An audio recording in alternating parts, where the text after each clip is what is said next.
तो अभी जो है हम लोग नेक्स्ट क्वेश्चन सॉल्व करेंगे। क्वेश्चन है अकाउंट फॉर द फॉलोइंग। ये रीजनिंग क्वेश्चन है, यानी रीजन बनाना है कि ये जो सेंटेंस लिखा हुआ है उसका रीजन क्या है।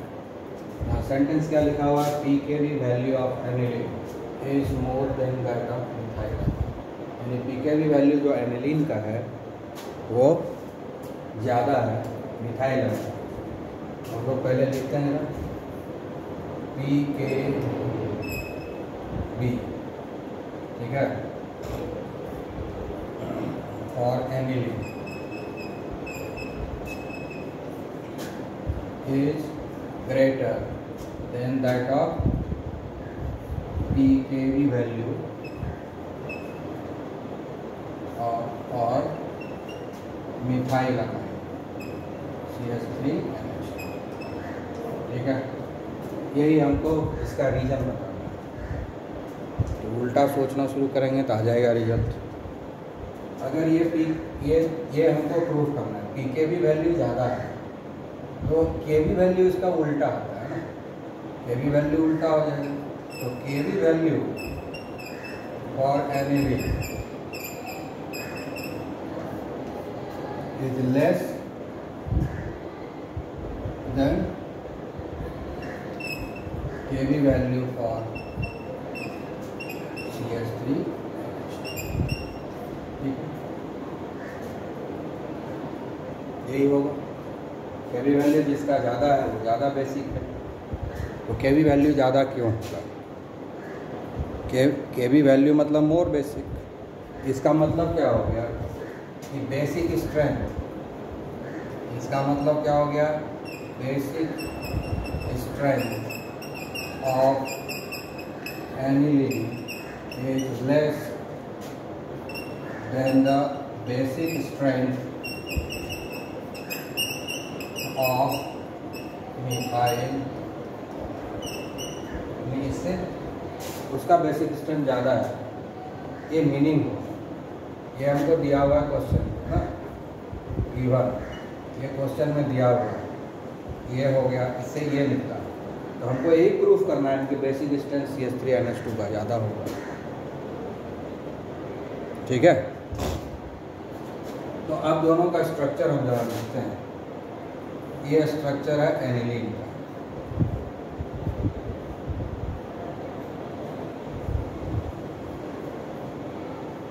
ये एनिलीन का स्ट्रक्चर है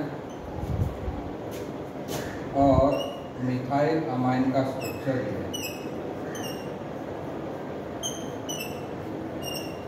ये मिथाइल अमाइन का स्ट्रक्चर है। इसमें जो ये बेंजीन है, बेंजीन जो होता है वो -I इफेक्ट देता है।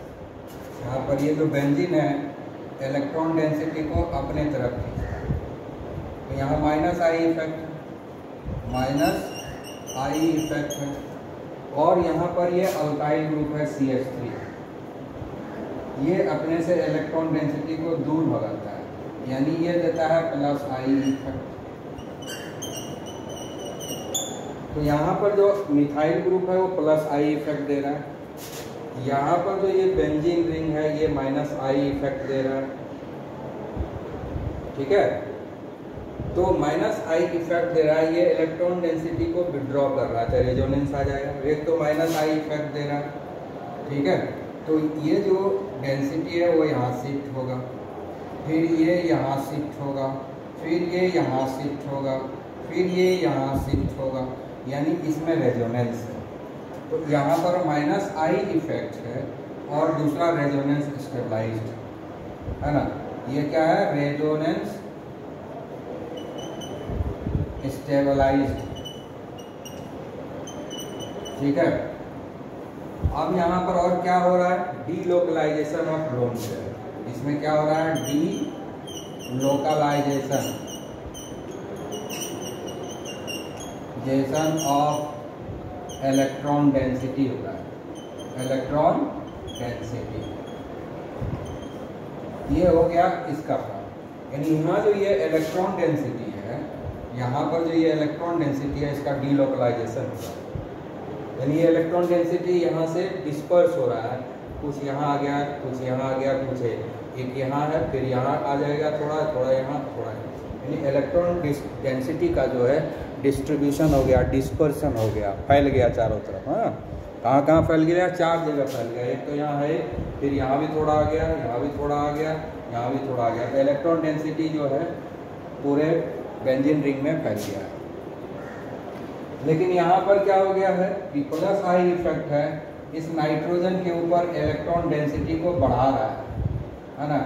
यहाँ पर इलेक्ट्रॉन डेंसिटी बढ़ रहा है। तो फाइनली जब डीलोकलाइजेशन ऑफ इलेक्ट्रॉन डेंसिटी हो रहा है ना, पहला फिनोमिनन ये हो रहा है, दूसरा फिनोमिनन ये हो रहा है, तीसरा फिनोमिनन ये हो रहा है, और चौथा फाइनली क्या हो जाएगा? इसमें इलेक्ट्रॉन डेंसिटी नाइट्रोजन पर डिक्रीज करेगा। Electron density decreases over NH2, ठीक है ना। NH2 ग्रुप के ऊपर जो है इलेक्ट्रॉन डेंसिटी डिक्रीज कर रहा है। चौथा चीज ये हो रहा है।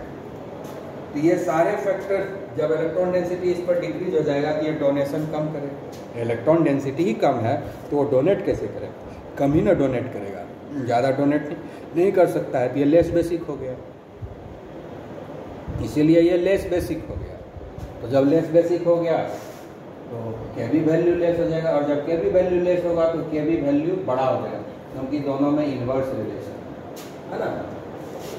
एक याद रखना है, P K B is inversely proportional to K B, है ना। ये याद रखना है कि दोनों का इन्वर्स रिलेशन है। तो के बी जो है घट गया तो पी के बी बढ़ जाएगा, इसलिए पी के बी ज़्यादा है, ठीक है। अब इस साइड देखिए, यहाँ पर प्लस आई इफेक्ट होने के चलते नाइट्रोजन के ऊपर यहाँ रेजोनेंस नहीं है, ठीक है। प्लस आई इफेक्ट के चलते क्या हो रहा है? इलेक्ट्रॉन डेंसिटी इंक्रीज हो रहा है। Electron density increases over NH2 group, ठीक है। ये NH2 ग्रुप पर इलेक्ट्रॉन डेंसिटी इस केस में बढ़ रहा है। तो इलेक्ट्रॉन डेंसिटी जब बढ़ेगा तो डोनेशन आसान हो जाएगा। यहाँ पर क्या हो गया? पेयर ऑफ इलेक्ट्रॉन का जो डोनेशन है वो डिफिकल्ट हो जाएगा, है ना। 10 इलेक्ट्रॉन डोनेशन बिकम डिफिकल्ट, ठीक है। और यहाँ पर इलेक्ट्रॉन डोनेशन आसान हो जाएगा। Here electron donation become easier, ठीक है ना। Pair of electron, not only pair of electron donation, है ना।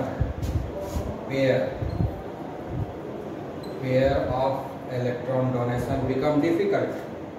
यहाँ पर पेयर ऑफ इलेक्ट्रॉन का डोनेशन डिफिकल्ट हो गया, और यहाँ पर पेयर ऑफ इलेक्ट्रॉन का डोनेशन जो है आसान हो गया, ईजियर हो गया।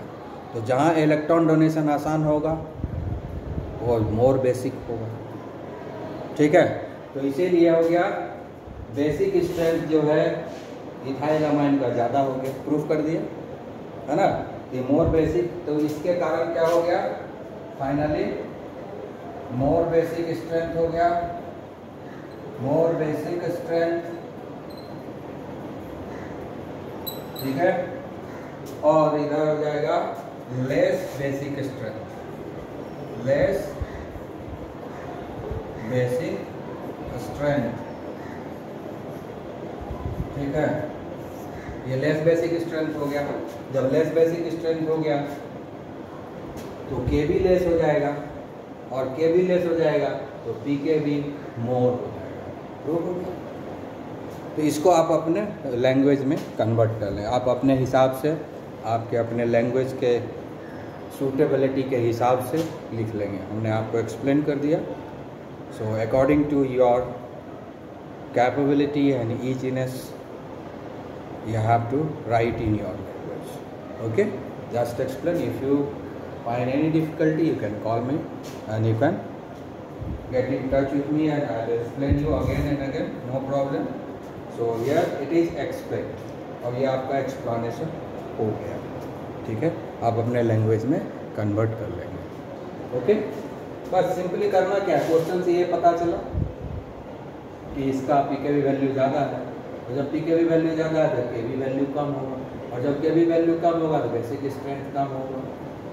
ठीक है, तो हमने ये स्ट्रक्चर के हेल्प से ये प्रूव कर दिया कि बेसिक स्ट्रेंथ एलिनिन का कम होता है और बेसिक स्ट्रेंथ मिथाइलमाइन का ज़्यादा होता है। इन स्ट्रक्चर के हेल्प से एक्सप्लेन कर दिया, तो प्रूफ हो गया। तो बस ये समझने के बाद इसको अच्छे तरीके से लैंग्वेज में आप लिख देंगे। ओके, तो अभी ये नेक्स्ट क्वेश्चन है, उसमें कह रहा है, इसके लिए भी रीजन देना है। कह रहा है कि ethylamine is soluble in water whereas aniline is not. Aniline जो है वो वाटर सॉल्युबल नहीं होता है, जबकि इथाइलमाइन जो है वाटर सॉल्युबल होता है। ऐसा क्यों होता है? तो स्ट्रक्चर जरा लिख लेते हैं। वाटर सॉल्युबल क्या क्या होता है? वाटर सॉल्युबल कौन कौन होता है? ठीक है, वाटर सॉल्युबल वही होता है जो हाइड्रोजन बॉन्ड बना पाता है ना। वाटर सॉल्युबल तो वही होगा जो कि वाटर के साथ हाइड्रोजन बॉन्ड बना पाएगा या उसका आयनाइजेशन हो जाए तभी होगा। तो यहाँ पर जो दोनों मॉलिक्यूल है वो तो कोवैलेंट है, इसलिए ये वाटर सॉल्युबल तो आयनाइजेशन के चलते हो नहीं सकता, दोनों ही जो है कोवैलेंट मॉलिक्यूल है। तो यहाँ पर जिसके साथ हाइड्रोजन बॉन्ड संभव है, जो वाटर के साथ हाइड्रोजन बॉन्ड बना पाएगा वही डिजॉल्व होगा वाटर में ना। तो देखते हैं कि दोनों में से कौन डिजॉल्व हो पाएगा। ठीक है, उसके लिए स्ट्रक्चर लिखेंगे तो पता चल जाएगा। ठीक है, तो हम जो है ये कह रहा है इथाइलमाइन, तो इथाइलमाइन को हम लोग बनाते हैं। ये हो गया CH3 CH2 NH2, ये हो गया हमारा इथाइलमाइन, और इधर एनिलीन है।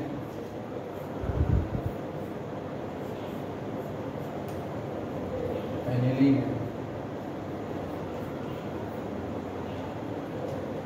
अब होता क्या है, ये जो है इसमें बल्कि ग्रुप नहीं है, छोटा ऐसा ग्रुप है CH3 CH2 ग्रुप। ये जो है ये अल्काइल ग्रुप है, जो इथाइल ग्रुप है बहुत ही छोटा है।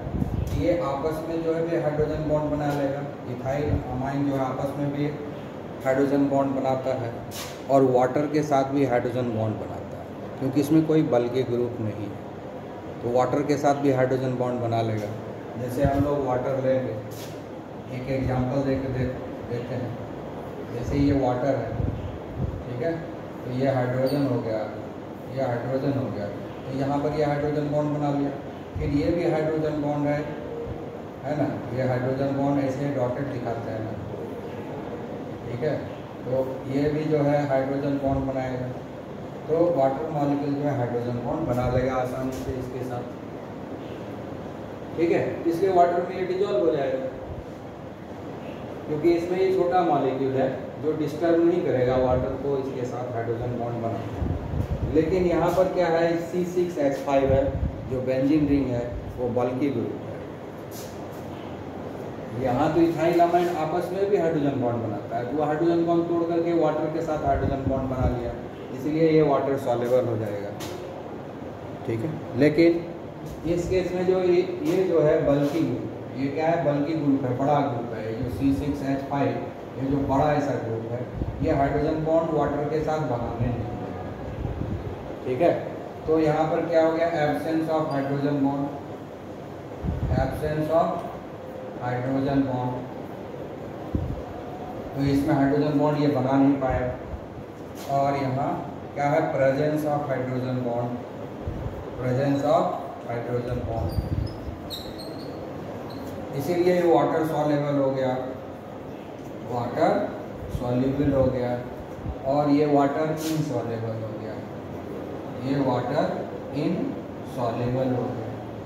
ठीक है, सिंपल, ये बहुत ही बेसिक कॉन्सेप्ट है कि जो वाटर में जिसको डिजॉल्व होना होता है उसको हाइड्रोजन बॉन्ड बनाना पड़ेगा वाटर के साथ, जिसको नहीं डिजॉल्व होना है वाटर के साथ हाइड्रोजन बॉन्ड नहीं बनाएगा। ठीक है, तो यहाँ पर जो है मिथाइल अमाइन वाटर के साथ हाइड्रोजन बॉन्ड बना रहा है, इसलिए सॉल्युबल है। लेकिन एनिलीन वाटर के साथ हाइड्रोजन बॉन्ड नहीं बना रहा है क्योंकि इसमें बल्की ग्रुप है। ठीक है, इसीलिए वो हाइड्रोजन बॉन्ड नहीं बना पाता है, इसलिए वो वाटर इनसॉल्युबल हो गया। ओके, अब ये नेक्स्ट क्वेश्चन है, कह रहा है कि इसका रीजन दीजिए। Methyl amine in water reacts with ferric chloride to precipitate hydrated ferric oxide. यानी हाइड्रेटेड फेरिक ऑक्साइड ये बनाता है, इसका रीजन क्या हो सकता है ना। मिथाइल अमाइन जो है रिएक्ट करता है फेरिक क्लोराइड से, लेकिन हाइड्रेटेड रिएक्ट करता है। जब मिथाइल अमाइन को हम वाटर में डिजॉल्व कर देते हैं तभी रिएक्ट करता है। सिंपल मिथाइल अमाइन से रिएक्ट नहीं करता है, क्योंकि सिंपल मिथाइल अमाइन तो क्या है, नॉन पोलर कंपाउंड है सिंपल मिथाइल अमाइन।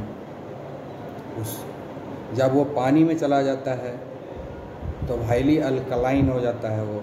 ठीक है, हाइड्रोक्साइड बनता है, उसके बाद आयनाइजेशन होता है, इसलिए वो बेस निकल जाता है। जब वो बेस में कन्वर्ट हो जाएगा तो फिर रिएक्शन होगा। बेसिक कैरेक्टर तो है नो डाउट, गैसियस स्टेट में भी बेसिक कैरेक्टर है, लेकिन जब वो वाटर में डिजॉल्व हो जाता है मिथाइल अमाइन तो हाईली बेसिक हो जाता है, वो लगभग अल्कलाइन हो जाता है।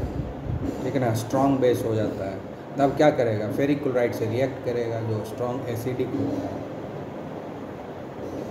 क्योंकि फेरिक क्लोराइड जो है एसिडिक होता है तो उसके साथ बेस जो है रिएक्ट करेगा, तो गैसियस फॉर्म में जब रहता है तो वो रिएक्ट नहीं करेगा। इसीलिए हम लोगों को मिथाइल अमाइन को पहले वाटर में डिजॉल्व कराना पड़ता है। ठीक है, ताकि कांटेक्ट में भी तो ज़्यादा देर तक गैस रहेगा तो कांटेक्ट ज़्यादा नहीं हो पाएगा, लेकिन जब वही वाटर में डिजॉल्व हो जाएगा तो फिर ज़्यादा देर तक कांटेक्ट होगा और आयनाइजेशन भी ज़्यादा होगा, और आयनाइजेशन ज़्यादा होगा तो रिएक्शन ज़्यादा होता है, रिएक्शन फास्ट भी होता है। ठीक है, तो हम लोग देखते हैं कैसे कैसे रिएक्शन का। तो सबसे पहले हम लोग लेते हैं मिथाइल अमाइन। ये है हमारा मिथाइल अमाइन, इसका रिएक्शन हम लोग करवाएंगे वाटर से। इसको हम लोग पानी में डालेंगे, इसका H+ पहले इस पर अटैक करेगा, यहाँ से ये ब्रेक होगा, ये H+ इस पर अटैक करेगा तो हो जाएगा अमोनियम आयन बन जाएगा, है ना। उसके बाद जो है OH- उसके साथ अटैच हो जाएगा, फिर OH- जो है इससे अटैच होगा। तो ये रिएक्शन हो गया। तो ये जब H+ आएगा तो ये हो जाएगा NH3 और यहाँ पॉजिटिव चार्ज हो जाएगा, और फिर ये OH- आकर के अटैच हो गया, ये हाइड्रोक्साइड बन गया। अब ये क्या बन गया, हाइड्रोक्साइड। अब इसका नाम क्या लिख सकते हैं, ये N के साथ मिथाइल जुड़ा हुआ है तो क्या लिखेंगे, N मिथाइल। ठीक है, N मिथाइल जुड़ा हुआ है, और आगे क्या है, अमोनियम है, ये N methyl ammonium, N methyl ammonium hydroxide. तो जानते ही हैं कि जो हाइड्रोक्साइड होता है वो हाईली बेसिक होता है, वो अल्कलाइन लगभग होता है। तो इसके लिए ये जो है, अब ये रिएक्शन जो है फेरिक क्लोराइड से बहुत अच्छा से करेगा, इसीलिए इसको हम लोग पहले वाटर में डिजॉल्व करते हैं तब रिएक्शन करवाते हैं। ठीक है ना, मिथाइल अमाइन को पहले वाटर में डिजॉल्व किए तो हम बन गया N मिथाइल अमोनियम हाइड्रोक्साइड। तो अमोनियम हाइड्रोक्साइड हाईली बेसिक होता है, तो इसीलिए फेरिक क्लोराइड से आसानी से रिएक्ट करेगा। ठीक है, क्योंकि वो भी बहुत एसिडिक होता है, वीक नहीं है लेकिन वो मॉडरेट एसिडिक होता है। फेरिक क्लोराइड मॉडरेटली एसिडिक होता है, तो उससे रिएक्शन करेगा। ठीक है, अब गैसियस स्टेट में जब ये रहता है तो वीक बेस होता है, लेकिन अब ये स्ट्रॉन्ग बेस हो गया, अब ये रिएक्शन करेगा अच्छे से। ठीक है, तो अब हम लोग सेकेंड स्टेप में इसका रिएक्शन करेंगे। सेकेंड स्टेप में हम लोग अब रिएक्शन कर रहे हैं NH3+ OH। अब इसका रिएक्शन जो है हम लोग करवा देंगे FeCl3। ये एक तरह का जो है डबल डिस्प्लेसमेंट रिएक्शन।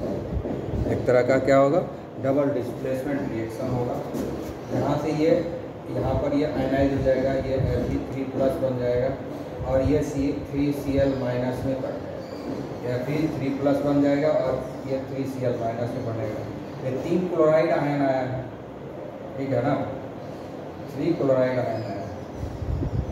तो 3 क्लोराइड आयन को रिमूव हमको करना है, ठीक है ना।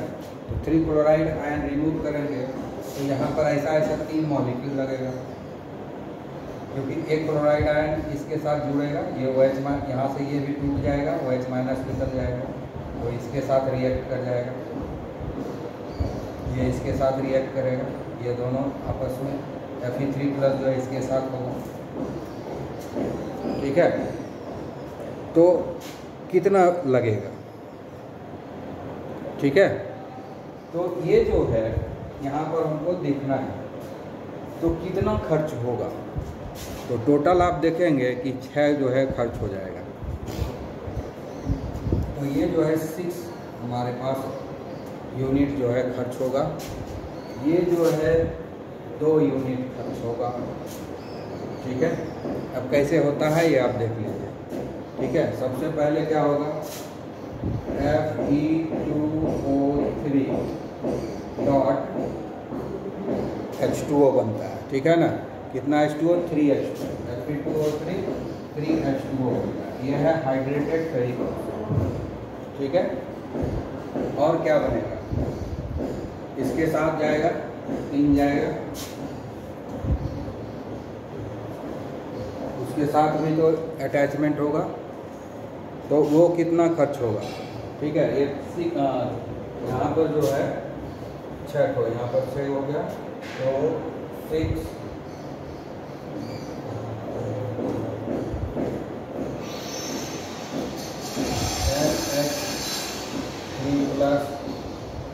Cl-, ठीक है। ये खर्च हो गया। 6 तो क्लोराइड आयन है ना यहाँ पर, 3 क्लोराइड आयन यहाँ होगा, जो है मल्टीप्लाई से 6 हो गया, तो 6 जो है खर्च हो गया। इसके बाद ये जो 2 इसके साथ रिएक्शन किया, फेरिक हाइड्रोक्साइड बनेगा और फेरिक जो है ऑक्साइड में वो कन्वर्ट हो जाएगा, इसमें 3 वाटर बनेगा। अब ये तो बैलेंस हो, तो ये जो है ना, ये रिएक्शन इसलिए हुआ क्योंकि ये एसिडिक है ना, और ये क्या हो गया, बेसिक हो गया, यानी अल्कलाइन हो गया, और ये एसिडिक है इसीलिए रिएक्शन हो गया बहुत अच्छा। तो यही रीज़न आपको बताना है कि मिथाइल अमाइन जब गैसियस स्टेट में होता है तो बहुत लेस बेसिक होता है, ज़्यादा बेसिक नहीं होता है, ठीक है ना। लेकिन जैसे ही उसको हम वाटर में डिजॉल्व कर देते हैं तो हाईली बेसिक होता है and it will act like a alkaline solution, ठीक है। वहाँ आयनाइजेशन होता है, कंप्लीट आयनाइजेशन होता है, और आयनाइजेशन होने के कारण ये हाईली अल्कलाइन रहता है, और उसके बाद जो फेरिक क्लोराइड होता है वो एसिडिक होता है, इसलिए एसिड और बेस में रिएक्शन होता है।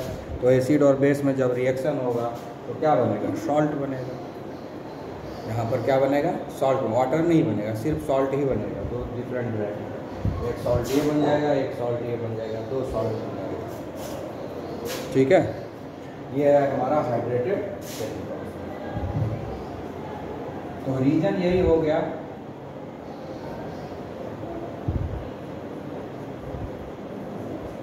कि ये जो अमाइन है वो लेस बेसिक होता है, मिथाइन अमाइन जो होता है लेस बेसिक होता है, तो डायरेक्टली फेरिक क्लोराइड से वो रिएक्ट नहीं कर पाता है, ठीक है ना। तो उसको जब हम वाटर में डिजॉल्व कर देते हैं तो हाईली बेसिक हो जाता है, आयनाइजेशन भी हो जाता है, हाइड्रोक्साइड में कन्वर्ट हो जाता है, इसलिए वहाँ पर double displacement reaction ferric chloride के साथ हो जाता है, ठीक है। और इस डबल डिस्प्लेसमेंट रिएक्शन में 2 सॉल्ट बनता है, ठीक है। तो यही कारण है कि हम जो है जब भी रिएक्शन करवाते हैं मिथाइल अमाइन का फेरिक क्लोराइड के साथ, तो वाटर में डिजॉल्व करके रिएक्शन करवाते हैं, ड्राई कंडीशन में रिएक्शन नहीं करवाते।